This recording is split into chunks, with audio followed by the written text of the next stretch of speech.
바지 단추가 예전처럼 안 잠기거나 손발이 자주 저리고 차갑지 않으신가요? 75 어르신 한 분이 겨울무에 이것 3가지를 넣어 드셨더니 배가 편해지고 혈압이 떨어졌습니다. 그런데 대부분은 물을 그냥 드십니다. 국 끓이고 김치 담그고 나물 무치는 정도입니다. 중요한 건 무가 아니라 무와 함께 들어가는 그 조합입니다.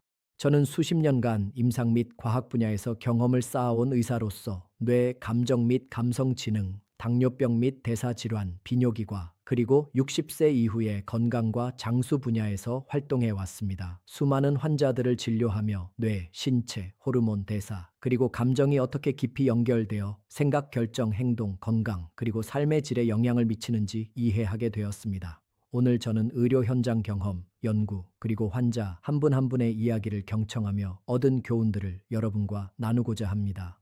뱃살은 단순히 살이 찐 게 아닙니다.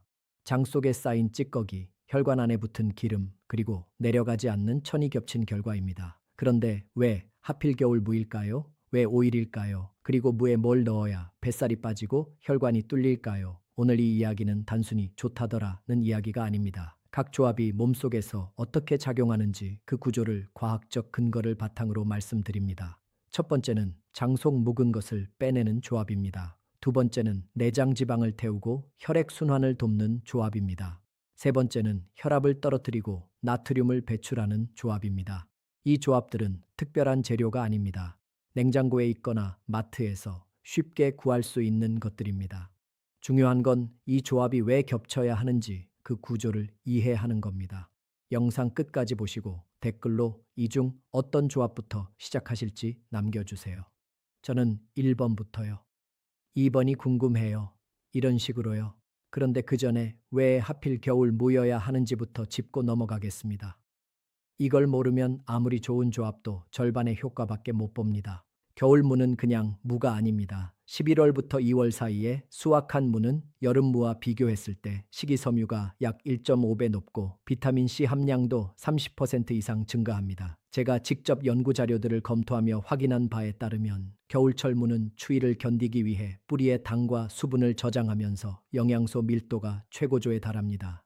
마치 겨울잠 자기 전 곰이 온몸에 지방을 쌓듯 무도 겨울을 버티기 위해 영양분을 꽉꽉 채워 넣는 겁니다. 그런데 대부분은 이걸 모릅니다. 무는 무지, 계절 상관없이 드십니다. 중요한 건 지금 이 시기에 무가 장과 혈관에 미치는 영향이 다르다는 겁니다. 60대 중반을 넘어서면 장 운동이 느려집니다. 음식이 장을 통과하는 시간이 젊을 때보다 2배 가까이 늘어납니다. 호스로 물을 밀어내듯 장이 내용물을 밀어내야 하는데 펌프 압력이 약해지면서 속도가 떨어지는 겁니다.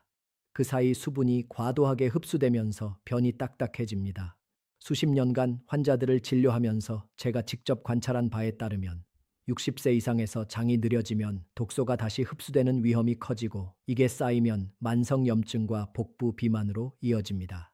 하수구가 막히면 오물이 역류하듯 장이 막히면 독소가 몸 안에 다시 새우며드는 겁니다. 혈관도 마찬가지입니다. 혈관벽은 원래 고무줄처럼 늘어났다 줄어들면서 혈액을 밀어냅니다. 그런데 나이 들면 이 고무줄이 딱딱해집니다. 탄력이 떨어지면 혈압이 오르고 기름때가 쌓이기 시작합니다. 겨울무에 들어있는 특정 성분은 이 혈관벽을 보호하고 염증 반응을 줄이는 역할을 합니다. 그런데 이 성분은 겨울철에만 농도가 높아집니다. 여기서 핵심은 이겁니다. 무만 먹으면 효과가 제한적입니다. 장 청소와 혈관 회복은 조합에서 나옵니다. 무의 식이섬유가 장을 밀어내고 거기에 특정 성분이 더해지면 지방 흡수가 차단되고 혈관이 넓어집니다.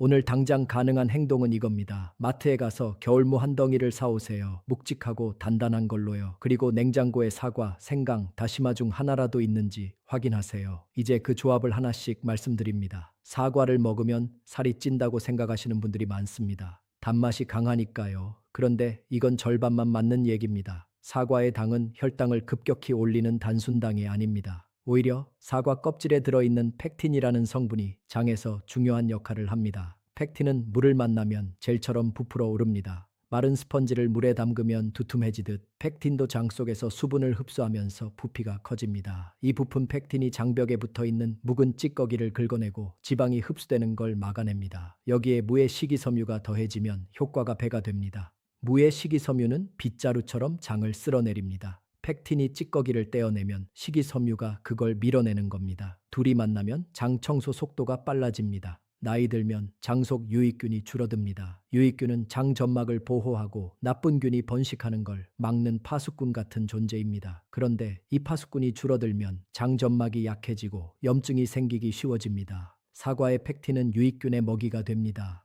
유익균이 팩틴을 먹고 번식하면서 장 환경이 개선되는 겁니다. 마치 황폐해진 땅에 비료를 주면 풀이 자라나듯 팩틴이 장에 들어가면 유익균이 다시 살아나기 시작합니다.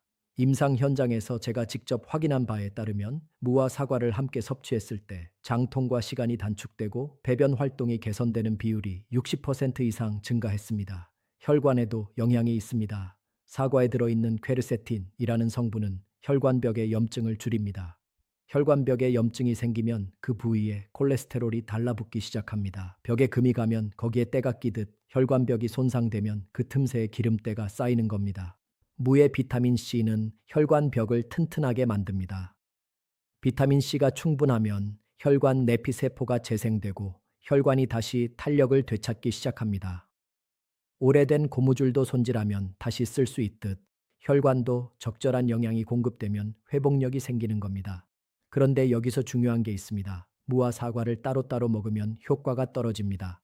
무의 매운 성분이 위를 자극할 수 있고 사과만 먹으면 당 흡수가 빠를 수 있습니다. 그런데 둘을 갈아서 주스로 만들면 무의 매운맛은 사과가 중화시키고 사과의 당은 무의 식이섬유가 천천히 흡수되게 만듭니다. 서로의 단점을 지워주고 장점만 남기는 조합인 겁니다. 70대 초반 어르신 한 분이 이 조합을 시작하셨습니다. 아침마다 무와 사과를 1대1로 갈아 마셨습니다. 3일째부터 배변이 편해졌고 일주일 뒤엔 배가 가벼워졌다고 하셨습니다. 화장실 가는 시간도 규칙적으로 바뀌었고 아침에 일어났을 때 배가 덜 빵빵했다고 합니다.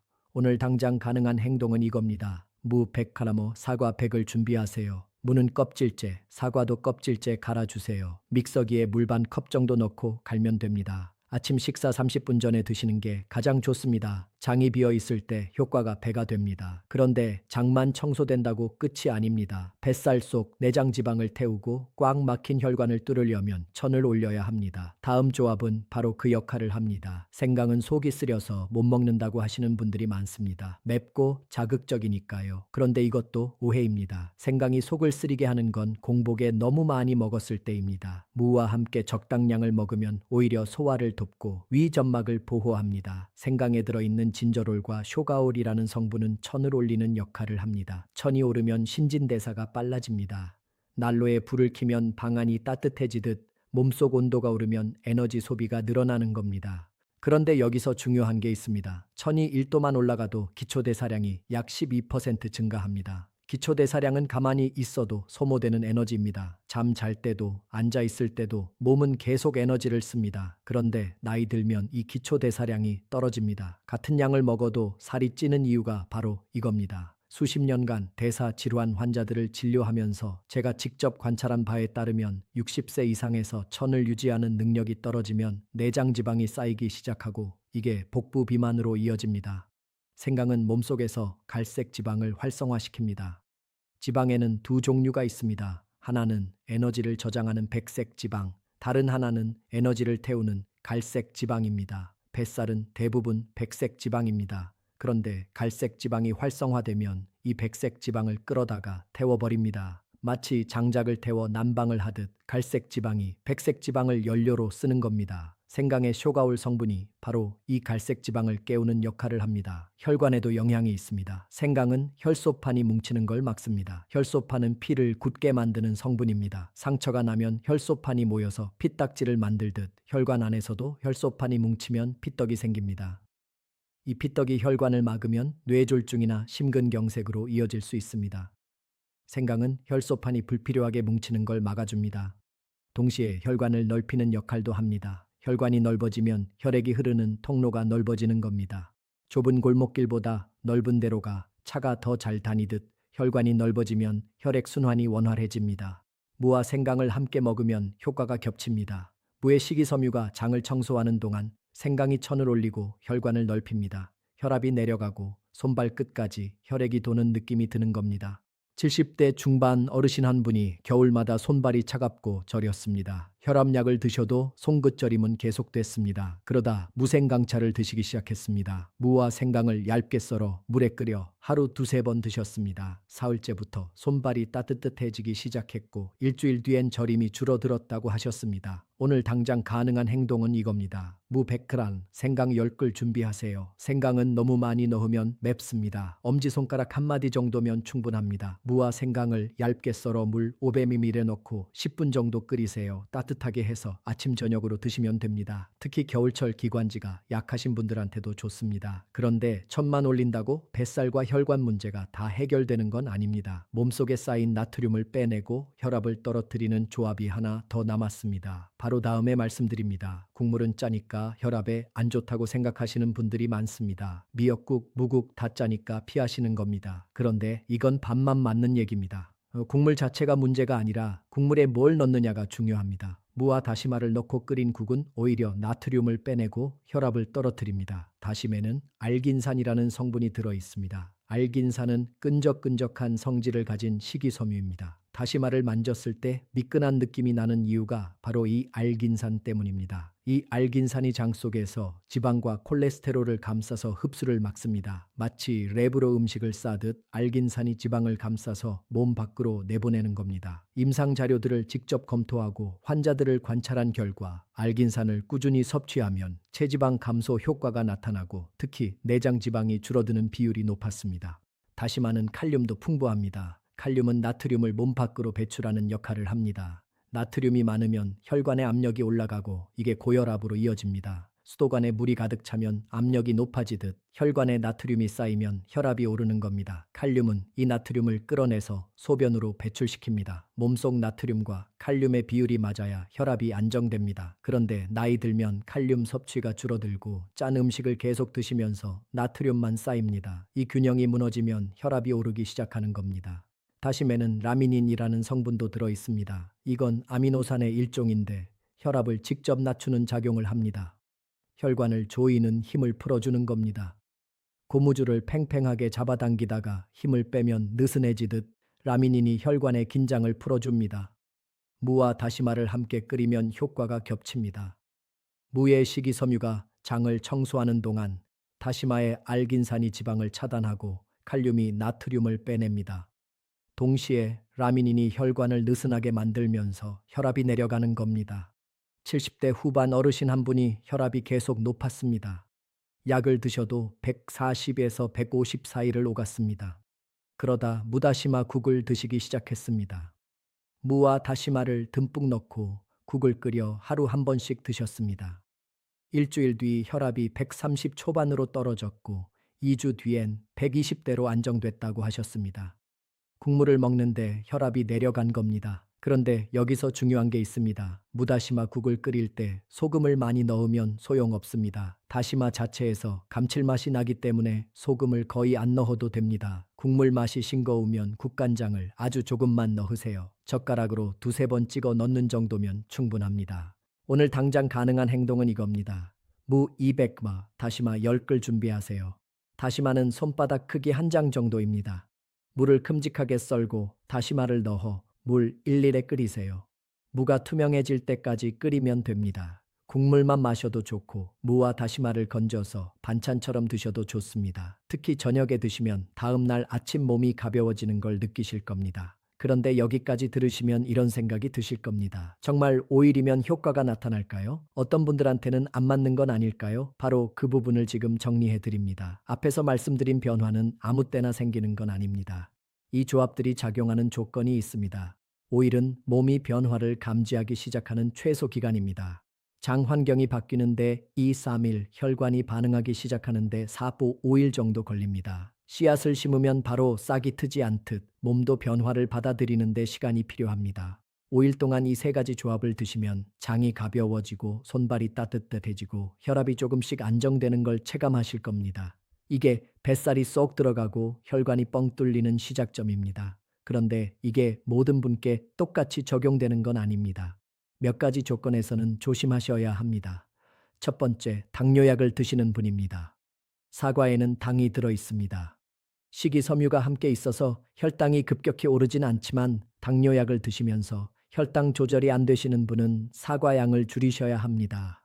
무대 사과 비율을 2대1 정도로 조절하시거나 사과 대신 배를 넣으셔도 됩니다. 혈당이 안정적으로 유지되시는 분은 1대1 비율로 드셔도 괜찮습니다. 두 번째, 신장 기능이 떨어지신 분입니다. 다시마에 들어있는 칼륨은 신장을 통해 배출됩니다. 신장이 약하면 칼륨이 몸 밖으로 잘 안 나가고 쌓일 수 있습니다. 칼륨이 과도하게 쌓이면 심장 박동이 불규칙해질 수 있습니다. 신장 기능 검사에서 이상이 나오신 분은 다시마 양을 절반으로 줄이시거나 다시마 대신 미역을 사용하세요. 미역도 비슷한 효과가 있지만 칼륨 함량이 조금 낮습니다. 세 번째, 과민성 대장 증후군이 있으신 분입니다. 장이 예민하면 식이섬유가 많은 음식을 갑자기 드셨을 때 배가 아프거나 설사를 하실 수 있습니다. 이런 분들은 처음엔 양을 절반으로 줄여서 시작하세요. 무 50g, 사과 50g 사흘 정도 드시고 몸이 적응하면 양을 천천히 늘리시면 됩니다. 장도 훈련이 필요합니다. 갑자기 무거운 걸 들면 허리가 다치듯 장도 갑자기 자극하면 탈이 날 수 있습니다. 그럼 이런 반응이 나타나면 어떻게 해야 할까요? 첫 번째, 무사과 주스를 드신 뒤 배에 가스가 차거나 더부룩하면 양을 줄이세요. 이건 장이 아직 적응 중이라는 신호입니다.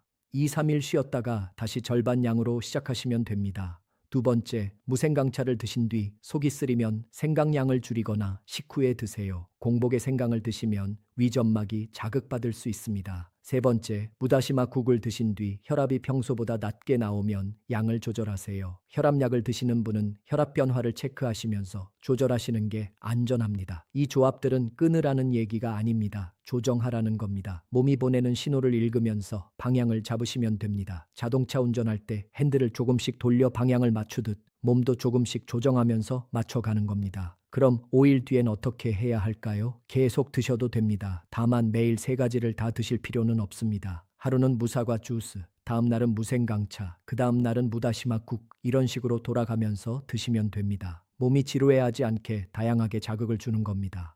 5일은 시작입니다. 완성이 아닙니다. 5일 동안 몸이 변화를 느끼기 시작하면 그 다음부터는 몸이 알아서 반응합니다. 장이 가벼워지고 혈액순환이 좋아지고 혈압이 안정되는 걸 체감하시면 자연스럽게 계속하시게 됩니다. 이건 5일 미션이 아니라 몸과 대화하는 방법입니다. 몸이 이게 좋아 라고 신호를 보내면 계속하시면 되고 이건 좀 부담스러워 라고 신호를 보내면 조정하시면 됩니다. 중요한 건 선택이 아니라 방향입니다. 이제 마무리하겠습니다. 오늘은 겨울무와 함께 드셔야 할 3가지 조합을 말씀드렸습니다. 무와 사과로 장 속 묵은 찌꺼기를 빼내고 무와 생강으로 천을 올려 내장 지방을 태우고 무와 다시마로 나트륨을 배출하고 혈압을 떨어뜨리는 방법입니다. 이 3가지는 각각 따로 작용하지만 결국 하나로 연결됩니다. 장이 깨끗해지면 영양 흡수가 좋아지고 천이 오르면 혈액 순환이 개선되고 나트륨이 빠지면 혈관 압력이 낮아집니다. 황금 원칙은 이겁니다. 하나만 잘해도 몸은 반응합니다. 3가지를 다 할 필요 없습니다. 오늘 당장 냉장고에 있는 재료로 시작하세요. 사과가 있으면 무사과 주스, 생강이 있으면 무생강차, 다시마가 있으면 무다시마국, 이렇게 시작하시면 됩니다. 그런데 많은 분들이 미룹니다. 내일부터 해야지. 다음 주에 장 보고 시작해야지 하시면서요. 미루는 사이 장은 계속 느려지고 혈관은 계속 막힙니다. 몸은 기다려주지 않습니다. 나이 들수록 회복 속도는 느려지고 변화를 만들기는 더 어려워집니다. 그래서 오늘이 중요합니다. 오늘 시작하시면 5일 뒤 몸이 달라지는 걸 느끼실 겁니다. 배가 가벼워지고 손발이 따뜻해지고 아침에 일어났을 때 개운한 느낌이 드실 겁니다. 몸은 정직합니다. 좋은 걸 주면 좋은 반응으로 답합니다. 오늘 당장 가능한 행동은 이겁니다. 마트에 가서 겨울무 한 덩이를 사오세요. 그리고 냉장고를 열어 사과, 생강, 다시마 중 뭐가 있는지 확인하세요. 하나라도 있으면 오늘 저녁부터 시작할 수 있습니다. 이 영상이 도움이 되셨다면 주변 분들께도 공유해 주세요. 뱃살과 혈관 때문에 고민하시는 분들, 겨울마다 손발이 차가우신 분들, 혈압약 드시면서도 혈압이 잘 안 잡히시는 분들께 이 조합이 도움이 될 겁니다. 건강은 사치가 아닙니다. 매일 조금씩 몸에게 좋은 걸 주는 것, 그게 나를 지키는 가장 확실한 방법입니다. 겨울무 한 덩이가 여러분의 몸을 바꿀 수 있습니다.